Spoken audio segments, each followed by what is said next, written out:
Добрый вечер, благословенный Божий народ. Мы прочитаем из Откровения 3 главы, 20 стих. «Се стою у двери и стучу. Если кто услышит голос мой и отворит дверь, войду к нему и буду вечерять с ним, и он со мною. Побеждающему дам сесть со мною на престоле моем, как и я победил и сел с отцом моим на престоле его». О чем здесь говорится? «Се стою у двери и стучу». Бог каждый день, если ты не знаешь Господа Иисуса,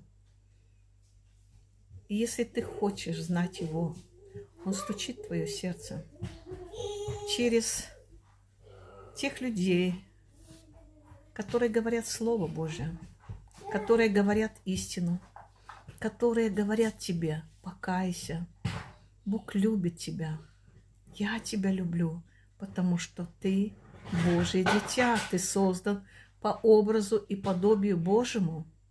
Бог избрал тебя в этом мире, чтобы ты приносил добрый плод, чтобы ты верил в Него.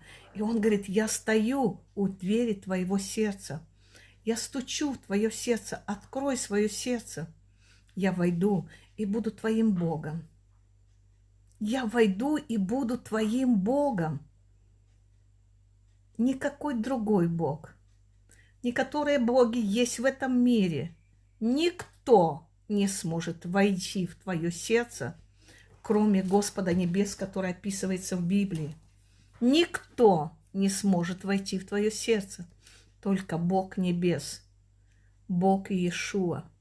Это Он, это Его имя, и это Он может войти в твое сердце и сделать там обиталище для себя. Он Бог Небес, живущий, большой Бог.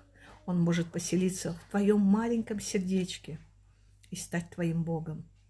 Открой свое сердце для Него.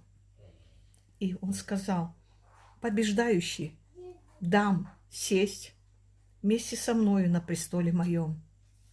Побеждающий, тот, кто открыл свое сердце, тот, кто служит Ему, тот, кто отдал свою жизнь для Него, посвятил свою жизнь для Господа. Он говорит: побеждающий сядет вместе со мною на престоле моем. Аминь. Пусть Господь вас обильно благословит во имя Иисуса Христа с Господом.